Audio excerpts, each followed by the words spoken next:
वर्ष था 1947। मुस्लिम लीग की मांग पर भारत का बंटवारा धार्मिक आधार पर हुआ। पाकिस्तान एक मुस्लिम बहुल राष्ट्र के रूप में अस्तित्व में आया, इस्लामिक रिपब्लिक बनने की दिशा में।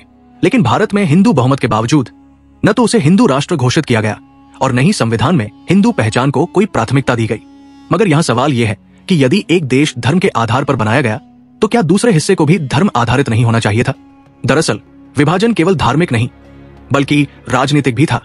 ब्रिटिश साम्राज्यवाद ने डिवाइड एंड रूल की नीति के तहत समुदायों को बांटा और धर्म को हथियार बनाया। गांधी जी का विश्वास था भारत सभी धर्मों का देश है।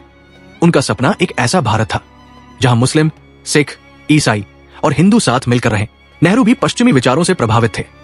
उनका आदर्श राज्य एक आधुनिक सेक्युलर राष्ट्र था। नेहरू, गांधी और कांग्रेस नेतृत्व का मानना था कि यदि भारत को हिंदू राष्ट्र बनाया गया तो यह सिद्ध हो जाएगा कि मुस्लिम लीग का पाकिस्तान की मांग सही थी। इसलिए उन्होंने इसे नैतिक रूप से अस्वीकार कर दिया। लेकिन क्या यह निर्णय बहुसंख्यकों की आकांक्षाओं की अनदेखी नहीं था? जब संविधान सभा बैठी तो उसमें भी अधिकांश सदस्य हिंदू थे। डॉक्टर आंबेडकर ने स्वयं कहा कि भारत एक धर्मनिरपेक्ष राष्ट्र रहेगा। लेकिन क्या यह निर्णय आम जनता की राय से मेल खाता था? संघ परिवार, विशेष रूप से आरएसएस और हिंदू महासभा ने इस बात पर आपत्ति जताई।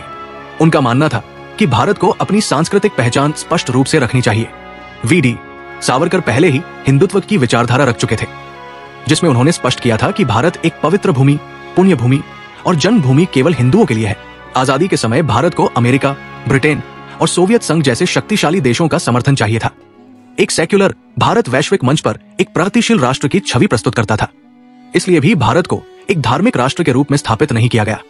इसके अलावा मुस्लिम तुष्टीकरण भी एक कारण बना। विभाजन के बाद भी भारत में करोड़ों मुसलमान रह गए। कांग्रेस को डर था कि यदि भारत हिंदू राष्ट्र बनता है तो शेष मुसलमान असंतुष्ट होकर हिंसा की ओर बढ़ सकते हैं। भारत को भले ही संवैधानिक रूप से धर्मनिरपेक्ष घोषित किया गया हो, लेकिन उसकी आत्मा सदैव हिंदू रही है। यहाँ की संस्कृति, रीति रिवाज, भाषा, योग, वेद, उपनिषद सब कुछ सनातन परंपरा से उपजा है।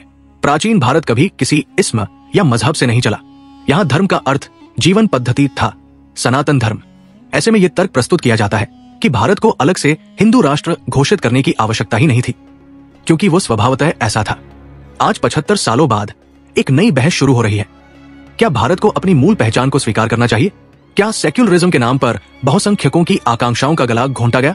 क्या धर्म के आधार पर बना विभाजन सिर्फ मुस्लिमों का हक था? या फिर अब समय आ गया है कि भारत अपने राष्ट्र की आत्मा को फिर से परिभाषित करे, बिना किसी भय, बिना किसी संकोच के? भारत का इतिहास केवल राजनीतिक नहीं, एक गहरी सांस्कृतिक चेतना का इतिहास है। और जब तक हम अपने अतीत की सच्चाई को स्वीकार नहीं करेंगे, तब तक वर्तमान की दिशाहीनता बनी रहेगी।